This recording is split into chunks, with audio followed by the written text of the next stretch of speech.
फाल्गुन महाभक्ति का सागर है, प्रेम की गहरी और निर्मल धार है। हर दिन यह अपने भीतर पुण्य का अनुपम उपहार समेटे हुए है। इस पावन मास के दूसरे दिवस की बात ही निराली है। धर्म, श्रद्धा और आस्था की इसमें अद्भुत लाली है। ऋषियों का वरदान हो या भक्तों की पुकार, हर कथा में छुपा है शिव कृपा का अपार संभार।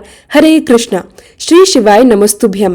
तो आइए प्रिय श्रोताओं, आज हम फाल्गुन मास के इस पवित्र दिन की एक दिव्य कथा का श्रवण करते हैं, जो हमें प्रभु के चरणों तक ले जाए और हमारे जीवन से हर बाधा को दूर करे। आज दिनांक है 3 फरवरी और दिन है मंगलवार, और आज फाल्गुन मास का दूसरा दिन है। इससे पहले फाल्गुन मास के पहले दिन की कथा आप सभी ने प्रेम और श्रद्धा से सुनी, उसके लिए आप सभी का दिल से बहुत बहुत धन्यवाद। तो चलिए आज की कथाओं का शुभारंभ करते हैं, और हर बार की तरह आज भी वीडियो को लाइक करना और कमेंट करना बिल्कुल मत भूलिए।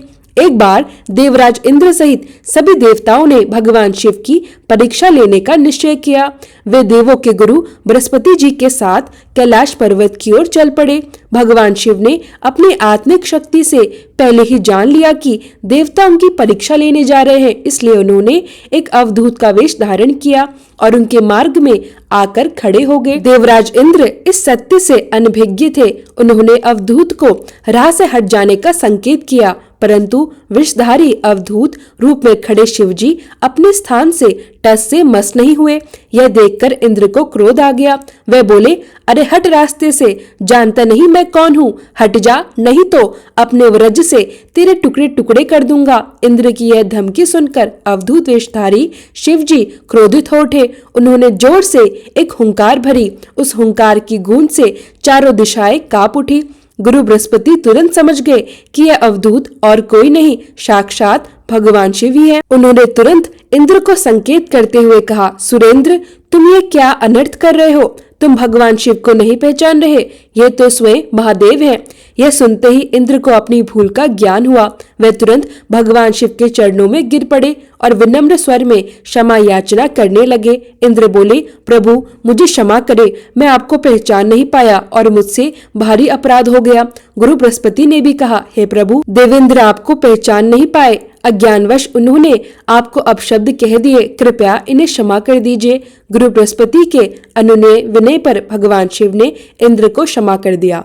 कुछ दिनों के बाद एक अत्यंत विलक्षण चमत्कार घटित हुआ। समुद्र तट पर गंगा सागर के किनारे एक बालक रेत में पड़ा हुआ भयानक रुदन कर रहा था। उसके गले से निकलने वाला प्रलयंकारी रुदन इतना भयानक था कि चारों दिशाएं कांप उठी। देव, दानव और दैत्य सब भयभीत हो उठे। वायु तक थम गई। घबराते हुए देवता इंद्र सहित पितामह ब्रह्मा के पास पहुंचे। उन्होंने कहा, पितामह, सागर संगम पर एक अद्भुत बालक रेत में पड़ा रो रहा है। उसका रुदन समस्त देवलोक में भय फैला रहा है। कृपया चलकर इस संकट को दूर करें। तब पितामह ब्रह्मा, इंद्र और अन्य देवताओं के साथ सागर संगम पहुंचे। उनके आते ही सागर अपने स्थान से बाहर आया और इंद्र सहित पितामह की वंदना की।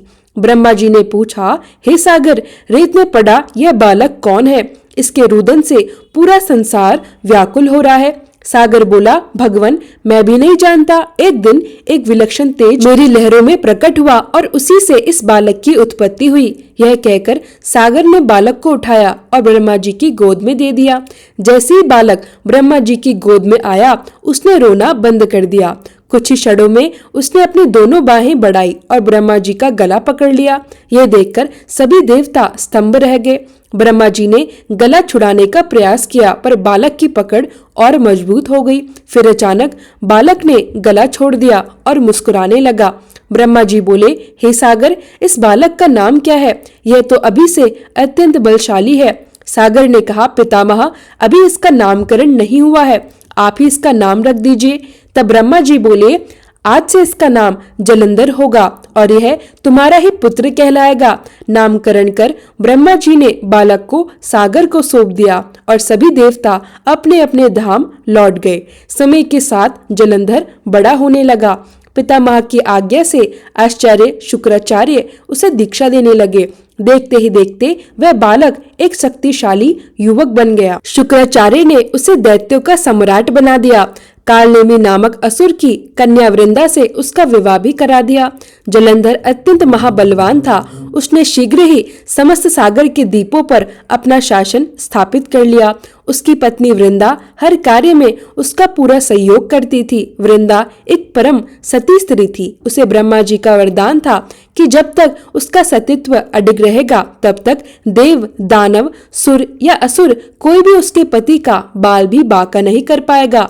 एक दिन आचार्य शुक्राचार्य जलंधर की सभा में आए। जलंधर ने गुरु की चरण वंदना की और पूछा, गुरुदेव, हमारे यहाँ राहु नामक एक वीर है, उसका सिर कटा हुआ क्यों है? शुक्राचार्य बोले, दैत्यराज भगवान विष्णु ने अपने सुदर्शन चक्र से राहु का सिर काट दिया था। जलंधर ने पूछा, पर क्यों गुरुदेव, उसने ऐसा क्या अपराध किया था? तब शुक्राचार्य ने सागर मंथन की पूरी कथा सुनाई और कहा, राहु ने देवताओं की पंक्ति में बैठकर छल से अमृत पान कर लिया था। यह सुनकर जलंधर बोला, तो इसमें अपराध क्या था? अमृत तो देव और दैत्यों की संयुक्त प्रयास से निकला था, फिर केवल देवता ही उसके अधिकारी कैसे हो गए? अब आचार्य बोले, दैत्यराज, इसमें भी भगवान विष्णु की एक छल नीति थी। समुद्र से निकले समस्त रत्न देवराज इंद्र ने ले लिए थे। अब यह बात सुनकर जलंधर अत्यंत क्रोधित होकर बोला, मैं ऐसा होने नहीं दूंगा। मेरे पिता के रत्नों का अधिकारी इंद्र नहीं है,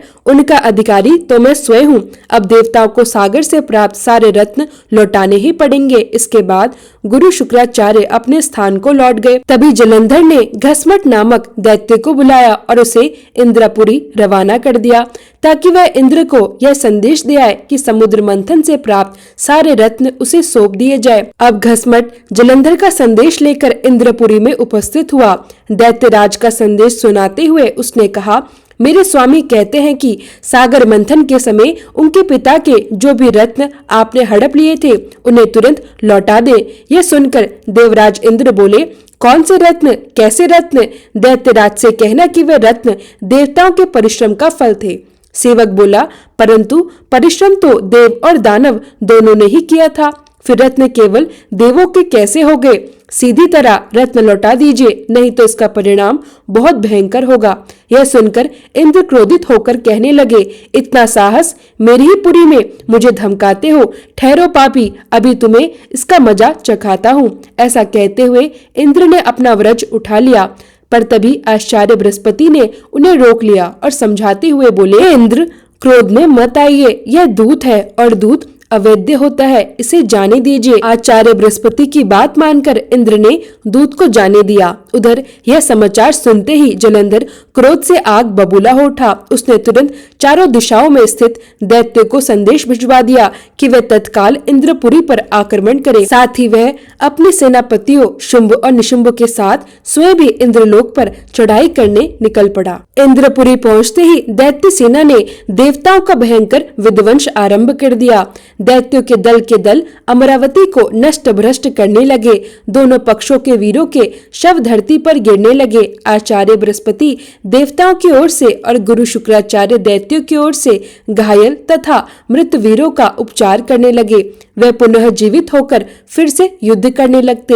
युद्ध निरंतर चलता रहा, किंतु किसी भी पक्ष को विजय प्राप्त नहीं हो पा रही थी। इस पर जलंधर अत्यंत क्रोधित होकर गुरु शुक्राचार्य के पास पहुंचा और बोला, गुरुदेव, संजीवनी विद्या को केवल आप ही जानते हैं, फिर देवता मरकर जीवित कैसे हो रहे हैं? तब गुरु शुक्राचार्य बोले, दैत्यराज, संजीवनी बूटी का उपयोग आचार्य बृहस्पति भी जानते हैं।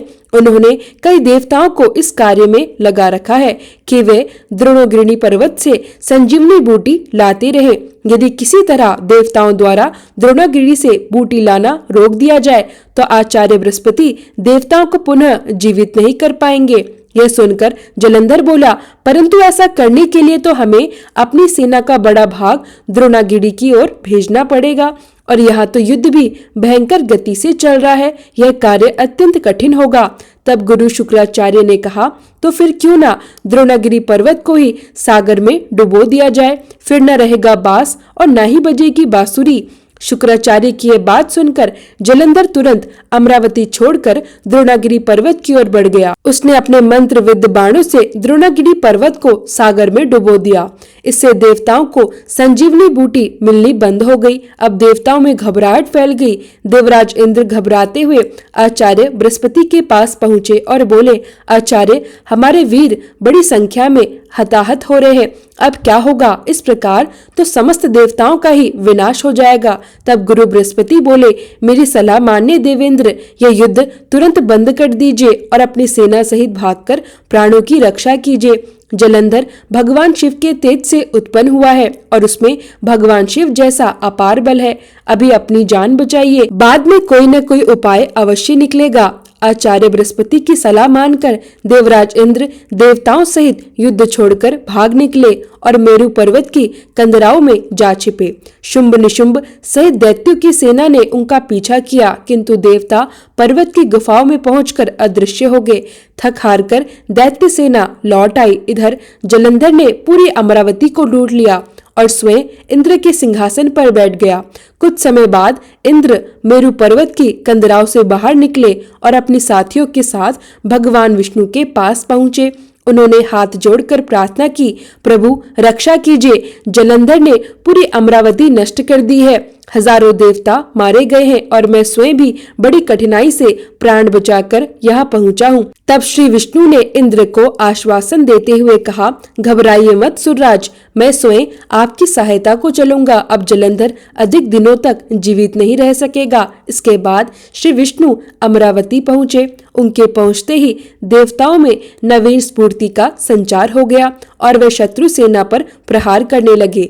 जलंधर भी अत्यंत प्रबल वेग से श्री विष्णु के सामने आ डटा। श्री विष्णु जिस भी अस्त्र शस्त्र का प्रयोग करते, जलंधर उन्हें तुरंत निष्फल कर देता। अतः श्री विष्णु ने युद्ध रोकते हुए कहा, जलंधर, तुम वास्तव में महान वीर हो, तुमने मेरे सभी अस्त्रों को निष्फल कर दिया। अब यह युद्ध बंद कर दो।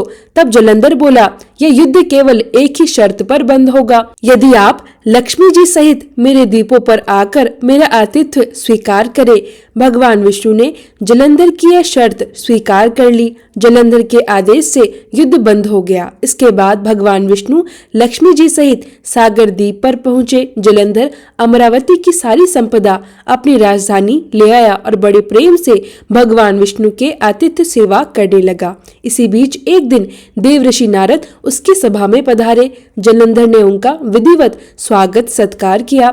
नारद जी ने कहा, दैत्यराज, आज इस समय समस्त ऐश्वर्य तुम्हें प्राप्त है, किंतु फिर भी एक चीज की कमी है। यह सुनकर जलंधर बोला, कमी? किस चीज की कमी है देवऋषि? मेरे पास तो सब कुछ मौजूद है। तब नारद जी ने कहा, एक ऐसी सुंदरी की कमी है जो सुंदर होने के साथ साथ सर्वगुण संपन्न भी हो। यद्यपि तुम्हारी पत्नी वृंदा स्वयं भी अत्यंत सुंदर है, किंतु शिव जी की पत्नी माता पार्वती की तो बात ही कुछ और है।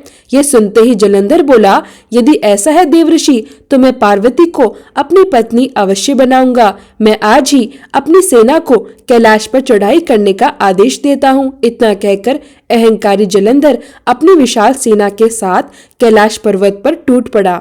उसके सेना और शिवगणों के बीच भयंकर युद्ध छिड़ गया। युद्ध इतना उग्र था कि अंत में भगवान शिव के गण विवश होकर युद्ध भूमि छोड़कर पीछे हटने लगे। अपने गणों की ऐसी स्थिति देखकर भगवान शिव स्वयं युद्ध भूमि में उतर पड़े। अपने स्वामी को सामने देखकर शिवगणों का उत्साह कई गुना अधिक बढ़ गया। वे तीव्र वेग से दैत्य सेना पर टूट पड़े और उनका संहार करने लगे। अब स्वयं भगवान शिव जलंधर के सम्मुख आ खड़े हुए। दोनों के बीच विकट और भयानक युद्ध होने लगा। दूसरी ओर भगवान विष्णु कुछ और ही माया रचा रहे थे। जलंधर की पत्नी वृंदा एक महान पतिव्रता नारी थी। उसी के तप के प्रभाव से जलंधर अजय था। तब भगवान विष्णु ने जलंधर का ही वेश धारण किया और उसके सेनागार में जा पहुंचे। वहां जाकर उन्होंने वृंदा का आलिंगन किया, परंतु वृंदा को तुरंत आभास हो गया कि यह व्यक्ति उसके पति के वेश में कोई और है। वह कड़क होकर बोली, तू कौन है? तभी भगवान विष्णु अपने वास्तविक स्वरूप में प्रकट हुए और हंसते हुए बोले, वृंदा, मुझे अत्यंत खेद है किंतु ऐसा करना आवश्यक हो गया था। तेरा पति तेरे ही कारण अजय था, अब उसे मारने में भगवान शिव को कोई बाधा नहीं होगी। यह सुनकर वृंदा रोते हुए बोली, प्रभु आपने मेरे साथ ऐसा विश्वासघात क्यों किया? मेरे पति ने तो आपके अतिथि सत्कार में कभी कोई कमी नहीं छोड़ी थी। भगवान विष्णु ने वृंदा को आशीर्वाद देते हुए कहा, वृंदा तुम वास्तव में एक पूज्य नारी हो, किंतु हर आतताई का एक न एक दिन अंत होता ही है। तुम्हारे पति के पापों का घड़ा अब भर चुका है, उसका अंत निकट आ पहुंचा है। परंतु मैं तुम्हें वरदान देता हूँ कि आज से तुम सारे संसार में पूजी जाओगी। समस्त स्त्रियां तुम्हारी पूजा किया करेंगी। पश्चाताप की अग्नि में जलती हुई वृंदा उसी क्षण अग्नि में कूद पड़ी और देखते ही देखते भस्म हो गई। उसके शरीर का तेज निकलकर माता पार्वती के शरीर में प्रविष्ट हो गया। देवताओं ने पुष्प वर्षा की। इधर वृंदा के अग्नि में भस्म होते ही जलंधर का तेज क्षीर्ण होने लगा। जैसे ही अवसर मिला, भगवान शिव ने अपने त्रिशूल से जलंधर का मस्तक काट दिया। जलंधर के मरते ही वह तेज जिससे वह अब तक अजय था, भगवान शिव के शरीर में समाहित हो गया। दैत्य सेना यह दृश्य देखकर भयभीत हो गई और चारों ओर भाग खड़ी हुई। देवताओं ने भगवान शिव की जय जयकार की। इंद्र ने पुनः अपना सिंहासन प्राप्त किया और चारों ओर फिर से सुख शांति स्थापित हो गई। इस प्रकार यह थी जलंधर वध की पावन कथा। अब सुनिए फाल्गुन मास महात्म्य की आज की कथा। गौतम मुनि ने राजा से कहा कि उन्होंने शिवरात्रि का उपवास करके भगवान शिव का महोत्सव देखा और लौटते समय मार्ग में एक अद्भुत आश्चर्य देखा। राजा ने विनम्रता से पूछा, हे ब्राह्मण देव, आपने मार्ग में ऐसा कौन सा आश्चर्य देखा और कहाँ देखा? कृपया करके मुझे भी बताइए। तब गौतम मुनि बोले, राजन, गोकर्ण से लौटते समय दोपहर के समय मुझे एक स्वच्छ सरोवर दिखाई दिया। वहाँ जल पीकर मैंने अपनी थकान दूर की और घनी शीतल छाया वाले एक बरगद के वृक्ष के नीचे विश्राम किया। उसी समय कुछ दूरी पर मैंने एक अंधी, बूढ़ी और दुबली पतली चांडाल स्त्री को देखा। उसका मुख सूख गया था। उसने कई दिनों से भोजन नहीं किया था और वह अनेक रोगों से पीड़ित थी। उसके शरीर पर कोढ़ के घाव थे। कई घावों में कीड़े पड़ गए थे। उसकी कमर में पीप और रक्त से सना हुआ फटा पुराना वस्त्र लिपटा हुआ था। उस दशा में उसे देखकर मेरे हृदय में अत्यंत करुणा उत्पन्न हुई। मैं उसकी मृत्यु की प्रतीक्षा करता हुआ कुछ क्षण वहीं बैठा रहा। तभी मैंने देखा कि भगवान शंकर के पार्षदों द्वारा लाया गया एक दिव्य विमान आकाश मार्ग को प्रकाशित करता हुआ वहां आया। मैंने समीप जाकर उन शिवगणों से विनम्रता से पूछा, आप सभी को मेरा नमस्कार है। मैं आप लोगों को पहचान गया हूँ। आप सभी महादेव जी के चरणों के सेवक हैं। आप यहाँ किस उद्देश्य से पधारे हैं? तब शिव जी के दूत बोले, मुने, सामने जो यह चांडाल स्त्री मर रही है, इसे ले जाने के लिए ही भगवान शिव ने हमें आदेश दिया है। यह सुनकर मैंने आश्चर्य से पूछा, अहो, यह घोर पापात्मा चांडाल स्त्री इस दिव्य विमान पर बैठने की अधिकारी कैसे हो सकती है? इसने तो जीवन भर अपवित्र कर्म किए हैं। इसने ना कभी पंचाक्षर मंत्र का जप किया, ना पूजन, न ध्यान और ना ही सत्संग किया। आप इसे शिवलोक कैसे ले जा रहे हैं? तभी मुझे यह अनुभूति हुई कि ईश्वर की लीला का रहस्य देहधारी प्राणियों की समझ से परे है, जिसमें पाप आत्मा प्राणी भी दया पाकर परम पद में पहुंचाए जाते हैं। मेरे ऐसा कहने पर देवादिदेव भगवान शिव के दूत इस प्रकार कहने लगे, महामते, यह कर्मों के परिपाक से प्राप्त होने वाली गति देखो, जो कि एक नीच से नीच नारी भी आज रोग और शोक से रहित होकर परम धाम पर आरूढ़ हो रही है। इसने पूर्व जन्म में अन्नदान नहीं किया था, अतः भूख प्यास आदि कलेशों से यह इस जन्म में पीड़ित हो रही है। इसने मदिरा के नशे में अंधी होकर एक अत्यंत भयंकर पाप कर डाला था। उसी पाप के फल स्वरूप यह जन्म से ही अंधी हो गई। पूर्व जन्म में इसने जानबूझकर गाय के बछड़े का भक्षण किया था। इसी कारण इस जन्म में यह अत्यंत निंदित चांडाल योनि में उत्पन्न हुई। इसने सदाचार के मार्ग को त्याग कर पूर्व जन्म में व्यभिचार के मार्ग को अपनाया था। उसी अकथनीय पाप के प्रभाव से इस जन्म में यह दुराचारणी और दुर्भाग्यवती बनी। विधवा होकर भी इसने दूसरे पुरुष का आलिंगन किया। उसी महान पाप के कारण इसके शरीर में कोढ़ के अनेक भयंकर घाव उत्पन्न हो गए। इसने काम वेदना से व्याकुल होकर अपनी इच्छा से शूद्र के साथ रमण किया था। उसी पाप के फल स्वरूप यह महारोग पीप और कोढ़ से ग्रसित हुई। इसने कभी भी उत्तम व्रतों का पालन नहीं किया, न यज्ञ किया, न पूजा की, न कुआं खुदवाया और न ही बगीचे लगाने जैसे पुण्य कर्म किए। इन्हीं पापों के कारण यह समस्त भोग साधनों से वंचित होकर निरंतर दुख भोग रही है। पूर्व जन्म में इस मूर्ख स्त्री ने मदिरा का सेवन किया था। उसी पाप के कारण यह महा यक्ष्मा रोग और हृदय शूल से पीड़ित होकर तड़प रही है। मुनिश्रेष्ठ विवेकी महात्मा यहीं पर समस्त मनुष्यों के संपूर्ण पाप चिन्हों को देखते हैं। यहाँ जो अनेक रोगों से पीड़ित है, जो पुत्र और धन से हीन है, जो दुष्ट लक्षणों से कलेश भोगते हैं, जो लज्जा त्याग कर भीख मांगने को विवश है, जो वस्त्र, अन्न, पान, शैया, भूषण और अभ्यंग से वंचित है, जो कुरूप है, जिनके अंग विकल है जैसे लूले, लंगड़े आदि, जो कुतिसित भोजन करने वाले, दुर्भाग्यवान, निंदित और दूसरों के सेवक है, वे सभी अपने पूर्व जन्म में बड़े भारी पापी रहे हैं। इस प्रकार यत्न पूर्वक विचार करके और संसार के मनुष्य की दशा को देखकर कोई भी विद्वान पुरुष कभी पाप नहीं करता। यदि करता है तो वह आत्मघाती होता है।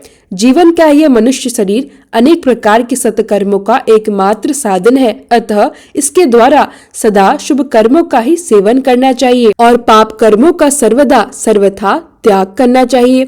सुख की इच्छा रखने वाले मनुष्य को सदा पुण्य कर्म करना चाहिए। मनुष्य का यह शरीर अत्यंत दुर्लभ है। इसे पाकर जो भी हित चाहने वाला मनुष्य एकमात्र भगवान शिव की शरण में जाता है, एकचित होकर उनका ध्यान करता है, वह समस्त पापों से तर जाता है। पूर्व में इस दुराचारिणी स्त्री के मुख से असावधानी में भगवान शिव का नाम निकल गया था।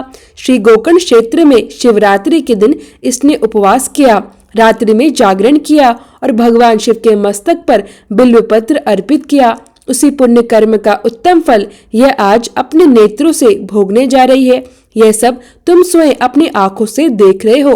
गौतम जी कहते हैं, राजन, इस प्रकार कहकर उन शिवदूतों ने उस चांडाल योनि से उस जीव को खींच लिया और उसे दिव्य तेज से संपन्न कर दिया। उस नारी को दिव्य शरीर की प्राप्ति हुई और वह तेज की राशि से उदित हो उठी। इसके पश्चात भगवान शिव के दूत प्रसन्न होकर उसे विमान पर बिठा लेते हैं। अब वह परम उदार रूप और दिव्य लावण्य से सुशोभित हो गई। उसके देह से चारों ओर दिव्य सुगंध और दिव्य प्रकाश फैलने लगा।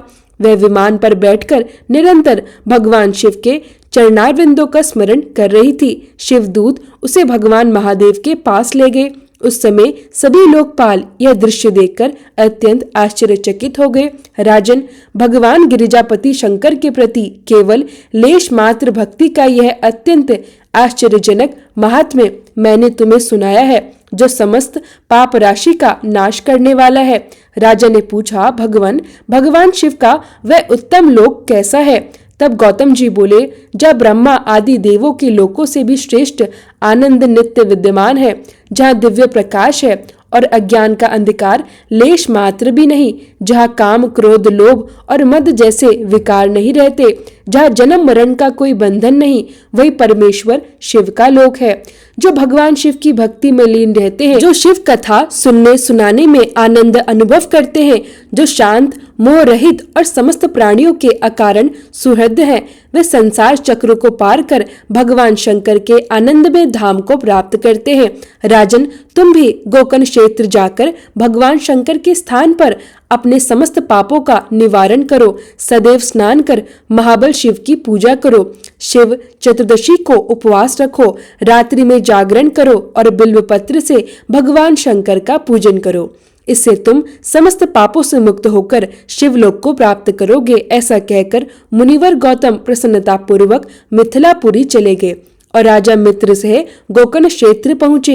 वहां महाबल नाम से प्रसिद्ध महादेव के दर्शन और पूजन से उनकी समस्त पाप राशि नष्ट हो गई और उन्होंने भगवान शिव के परम धाम को प्राप्त कर लिया। जो मनुष्य भगवान शिव की इस मनोहर कथा को प्रतिदिन श्रद्धा और भक्ति से सुनता या सुनाता है, वह भी परम गति को प्राप्त होता है। श्री सूत जी कहते हैं, भगवान शिव ही गुरु है, शिव ही देवता है, शिव ही समस्त प्राणियों के सच्चे बंधु हैं। शिव ही आत्मा है और शिव ही जीव है। भगवान शिव से भिन्न इस संसार में कुछ भी नहीं है। भगवान शिव के उद्देश्य से जो कुछ भी दान, जप, तप, होम आदि किया जाता है उसका फल अनंत बताया गया है। यह समस्त शास्त्रों का स्पष्ट निर्णय है। जो मनुष्य एकमात्र भगवान शिव का भजन करता है वह सभी प्रकार के बंधनों से मुक्त हो जाता है। जो प्रीति मनुष्य अपने पुत्र, स्त्री और धन में करता है, यदि वही प्रीति भगवान शिव की पूजा में कर दी जाए तो वही प्रीति मनुष्य का उद्धार कर देती है। इसी कारण अनेक महात्मा पुरुष भगवान शिव की भक्ति के लिए संपूर्ण विषय वासनाओं का त्याग कर देते हैं। वही जीवा सफल है जो भगवान शिव की स्तुति करती है।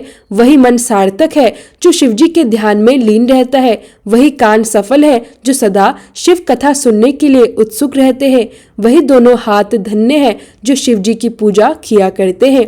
वही नेत्र धन्य है जो महादेव के पूजन का दर्शन करते हैं। वही मस्तक धन्य है जो शिव जी के चरणों में झुक जाता है। वही पैर धन्य है जो भक्ति भाव से शिव जी के पवित्र क्षेत्रों में सदा भ्रमण करते हैं। जिसकी संपूर्ण इंद्रियां भगवान शिव के कार्यों में लगी रहती हैं, वह मनुष्य संसार सागर से पार हो जाता है और भोग तथा मोक्ष दोनों को प्राप्त कर लेता है। भगवान शिव की भक्ति से युक्त मनुष्य, चाहे वह चांडाल हो, चाहे पुलक हो, चाहे स्त्री हो, पुरुष हो या नपुंसक, कोई भी क्यों ना हो, वह तत्काल संसार के बंधनों से मुक्त हो जाता है। जिसके हृदय में भगवान शिव की लेश मात्र भी भक्ति होती है, वह समस्त देहधारियों के लिए वंदनीय बन जाता है। उज्जैनी नगरी में चंद्रसेन नाम के एक राजा हुए। वे उसी नगर में निवास करने वाले भगवान महाकाल का नित्य पूजन किया करते थे। शिव जी के पार्षदों में अग्रगण्य, अमंगल को जीतने वाले विश्व वंदित मणिभद्र जी राजा चंद्रसेन के मित्र बन गए। एक समय मणिभद्र जी राजा पर अत्यंत प्रसन्न हुए और उन्होंने राजा को एक दिव्य चिंतामणि प्रदान की। वह चिंतामणि कौस्तुभ मणि तथा सूर्य के समान तेजस्वी थी। उसे देखने, सुनने अथवा केवल ध्यान करने मात्र से मनुष्य को मनवांछित वस्तुएं प्राप्त हो जाती है। राजा चंद्रसेन उस चिंतामणि को अपने कंठ में धारण करके जब सिंहासन पर बैठते थे तो देवताओं में सूर्य नारायण की भांति उनकी शोभा होती थी। राजा चंद्रसेन के विषय में यह सब सुनकर समस्त राजाओं के मन में उस मणि के प्रति लोभ बढ़ गया। वे अवसर की खोज में रहने लगे। एक बार उन सभी राजाओं ने बहुत बड़ी सेना एकत्रित कर क्रोधपूर्वक धरती को कंपाते हुए उज्जैनी पर आक्रमण कर दिया और नगर को चारों ओर से घेर लिया। अपनी नगरी को घिरा हुआ देखकर राजा चंद्रसेन भगवान महाकाल की शरण में गए। उन्होंने मन को संदेह रहित कर दृढ़ निश्चय के साथ उपवास पूर्वक दिन रात अनन्य भाव से भगवान गौरीपति की आराधना प्रारंभ कर दी। उन्हीं दिनों उस नगर में एक ग्वालिन रहती थी। वह विधवा थी और उसका एकमात्र 5 वर्ष का एक पुत्र था। वह बहुत समय से उज्जैनी में रह रही थी। एक दिन वह अपने पुत्र को साथ लेकर महाकाल के मंदिर गई। वहां उसने राजा चंद्रसेन द्वारा की जा रही गिरिजापति की महापूजा का दर्शन किया। उस अद्भुत और आश्चर्यमय शिव पूजन को देखकर उसने भगवान शिव को प्रणाम किया और फिर अपने घर लौट आई। उस ग्वालिन के बालक ने वह सारी पूजा बड़े ध्यान से देखी थी। घर आकर उस बालक ने कौतूहलवश स्वयं शिव जी की पूजा आरंभ कर दी। वह संसार से वैराग्य प्रदान करने वाली पूजा थी। उसने एक सुंदर पत्थर लाकर घर से थोड़ी दूर एकांत स्थान में रखा और उसी को शिवलिंग मान लिया। अपने छोटे छोटे हाथों से जो भी फूल उसे मिल सके सब इकट्ठा किए, जल से शिवलिंग का अभिषेक किया और भक्ति भाव से पूजन किया। फिर कृत्रिम अलंकार, चंदन, धूप, दीप और अक्षत आदि से शिव जी की अर्चना की। मन में कल्पना करके दिव्य वस्तुओं को नैवेद्य रूप में भगवान को अर्पित किया। सुंदर सुंदर पत्रों और फूलों से बार बार पूजा की। तरह तरह से शिवलिंग के सामने नृत्य किया। बारंबार भगवान के चरणों में शीश झुकाया। इस प्रकार अनन्य चित्त से भगवान शिव जी की आराधना में लीन अपने पुत्र को ग्वालिन ने बड़े प्यार से भोजन के लिए बुलाया, परंतु बालक का मन तो पूजा में रमा हुआ था। बहुत बुलाने पर भी उसकी भोजन करने की इच्छा नहीं हुई। तब उसकी माँ स्वयं वहां गई। उसने देखा बालक शिवजी के सामने आंखें बंद किए ध्यान में लीन बैठा है। उसने उसका हाथ पकड़कर खींचने का प्रयास किया, परंतु वह नहीं उठा। क्रोध में आकर माँ ने अपने पुत्र को पीटा। खींचने और मारने के बाद भी जब वह नहीं उठा तो उसने वह शिवलिंग उठाकर दूर फेंक दिया। उस पर चढ़ी हुई पूरी पूजन सामग्री भी उसने नष्ट कर दी। यह देखकर वह नन्हा बालक हाय हाय कहकर रो पड़ा। क्रोध से भरी ग्वालिन अपने पुत्र को डांटती हुई घर लौट गई। इधर भगवान शिव की पूजा नष्ट हुई देखकर वह बालक देव देव महादेव की पुकार करता हुआ अचेत होकर गिर पड़ा।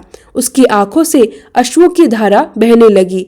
2 घड़ी बाद जब उसे होश आया, उसने आंखें खोली तो देखा उसका वही स्थान अब एक परम सुंदर शिवालय बन चुका था। मड़ियों के खंभे उसकी शोभा बढ़ा रहे थे।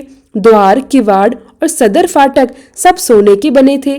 धरती पर बहुमूल्य नीलमणि और हीरो की वेदिकाएं सुशोभित थी। यह सब देखकर वह बालक सहसा उठ खड़ा हुआ और हर्ष से परमानंद के समुद्र में मानो निमग्न हो गया। उसने भली भांति समझ लिया कि यह सब भगवान शिव की पूजा का ही महात्म्य है और उसी के प्रभाव से यह दिव्य विभूति प्रकट हुई है। इसके पश्चात उस बालक ने अपनी माता के अपराध की शांति के लिए पृथ्वी पर मस्तक रखकर साष्टांग प्रणाम किया और अत्यंत करुण भाव से कहा, हे देव, हे उमापति, मेरी माता के अपराध को क्षमा कीजिए। वह अज्ञानी और मूढ़ है, आपके प्रभाव और आपकी महिमा को नहीं जानती। हे महादेव, आप उस पर कृपा कीजिए, उस पर प्रसन्न हो जाइए। यदि मुझ में आपकी भक्ति से उत्पन्न हुआ कुछ भी पुण्य है तो उसी पुण्य के प्रभाव से मेरी माता आपकी दया प्राप्त कर सके। इस प्रकार भगवान शंकर को बार बार प्रसन्न करते हुए उनके चरणों में मस्तक झुकाकर सूर्यास्त के समय वह बालक शिवालय से बाहर निकला। बाहर आकर उसने अपने शिविर को देखा तो वह इंद्रनगर के समान अद्भुत शोभा पा रहा था। वहाँ सब कुछ तत्काल स्वर्णमयी होने लगा था। भवन के भीतर प्रवेश करके उस बालक ने देखा कि उसकी माता बहुमूल्य रत्नों से जड़े पलंग पर बिछी हुई श्वेत रंग की शैया पर निर्भय होकर सो रही थी और उसी का स्मरण कर रही है। उसने अपनी माता को जगाया। ग्वालिन बड़ी तेजी से उठी और अपने पुत्र को तथा अपने घर को इस अपूर्व और दिव्य रूप में देखकर आनंद से विह्वल हो उठी। पुत्र के मुख से गिरिजापति भगवान शंकर का वैसा प्रसाद सुनकर ग्वालिन ने तुरंत राजा को सूचना दी। राजा, जो नित्य निरंतर भगवान शिव के भजन में ही लीन रहते थे, अपना नियम पूर्ण करके रात्रि में ही अचानक वहां पधारे। राजा ने इस ग्वालिन के पुत्र का वह प्रभाव देखा जो भगवान शंकर के संतोष से प्रकट हुआ था। स्वर्णमय मंदिर, रत्नमय शिवलिंग और सुंदर मणियों के से जगमगाता हुआ ग्वालिन का वह सुंदर महल देखकर राजा चंद्रसेन अपने पुरोहितों और मंत्रियों के साथ 2 घड़ी तक आश्चर्यचकित होकर परमानंद में डूबे रहे। इसके पश्चात राजा चंद्रसेन ने नेत्र से प्रेम के आंसू बहाते हुए उस ग्वालिन के बालक को अपने हृदय से लगा लिया। भगवान शिव के इस अद्भुत महात्म्य की चर्चा समस्त उज्जैनी वासियों में बड़ी तेजी से फैल गई। यही सब कहते सुनते वह रात मानो क्षण भर में ही बीत गई। उधर युद्ध के लिए आए हुए राजाओं ने नगर को चारों ओर से घेर रखा था। प्रातःकाल उन्होंने अपने अपने दूतों के मुख से यह परम अद्भुत समाचार सुना। यह समाचार सुनते ही उनके मन से वैर भाव दूर हो गया। जो राजा महाराज चंद्रसेन से युद्ध करने के लिए आए थे वह सभी सहसा अपने हथियार डालकर चकित हो गए। महाराजा चंद्रसेन की आज्ञा से वे सभी राजा नगर में प्रवेश करने लगे। उस रमणीय नगरी में प्रवेश करके उन्होंने पहले भगवान महाकाल को प्रणाम किया और उसके बाद सब राजा उस ग्वालिन के घर पहुंचे। वहां महाराज चंद्रसेन ने आगे बढ़कर सभी राजाओं का स्वागत किया। वे बहुमूल्य आसनों पर विराजमान हुए और प्रेम पूर्वक विस्मित तथा आनंदित हो उठे। गोप बालक पर कृपा करने के लिए स्वयं प्रकट हुए उस शिवालय और शिवलिंग के दर्शन करके सभी राजाओं ने भगवान शिव को अपनी उत्तम बुद्धि समर्पित कर दी और भक्ति भाव से अपने मन को उन्हीं में लगा लिया। इसी समय समस्त देवताओं से पूजित परम तेजस्वी वानर राज श्री हनुमान जी वहां प्रकट हुए। उनके आते ही सभी राजा बड़ी तेजी से उठ खड़े हुए और भक्ति भाव से विनीत होकर उन्हें प्रणाम करने लगे। तब हनुमान जी बोले, हे राजाओं, भगवान शिव की पूजा के अतिरिक्त देहधारियों के लिए दूसरी कोई गति नहीं है। यह अत्यंत सौभाग्य की बात है कि इस गो बालक ने शनिवार के दिन प्रदोष व्रत में बिना मंत्रों के भी भगवान शिव का पूजन करके उन्हें प्राप्त कर लिया। शनिवार का प्रदोष व्रत समस्त देहधारियों के लिए अत्यंत दुर्लभ होता है और कृष्ण पक्ष आने पर तो यह और भी दुर्लभ हो जाता है। गोप वंश की कीर्ति बढ़ाने वाला यह बालक संसार में सबसे अधिक पुण्यात्मा है। इसकी वंश परंपरा में 8वीं पीढ़ी में महायशस्वी नंद उत्पन्न होंगे, जिनके यहाँ साक्षात भगवान नारायण पुत्र रूप में प्रकट होकर श्री कृष्ण के नाम से विख्यात होंगे। आज से यह गोपाल नंदन संसार में श्रीकर नाम से प्रसिद्ध होगा। अंजनी नंदन श्री हनुमान जी ऐसा कहकर उस गो बालक को भगवान शिव की उपासना के आचार व्यवहार का उपदेश देकर वहीं अंतर्ध्यान हो गए। वे सभी राजा हर्ष से भरकर महाराज चंद्रसेन की आज्ञा लेकर जैसे आए थे वैसे ही लौट गए। महातेजस्वी श्रीकर श्री हनुमान जी के उपदेश को पाकर धर्मयज्ञ ब्राह्मणों के साथ भगवान शिव की आराधना करने लगा। समय अनुसार भक्त श्रीकर, गोप और राजा चंद्रसेन दोनों ने भक्ति भाव से भगवान शिव की आराधना करके परम पद को प्राप्त किया। यह परम पवित्र उपाख्यान गोपनीय रहस्य कहा गया है। यह सुयश और पुण्य समृद्धि को बढ़ाने वाला है। गौरीपति भगवान शिव के चरणान बिंदु में भक्ति भाव को बढ़ाने वाला और समस्त पापों का नाश करने वाला है। जय भोलेनाथ। आज के अध्याय में बस इतना ही। इसके आगे का वृत्तांत आप सभी अगले अध्याय में अवश्य सुनिएगा।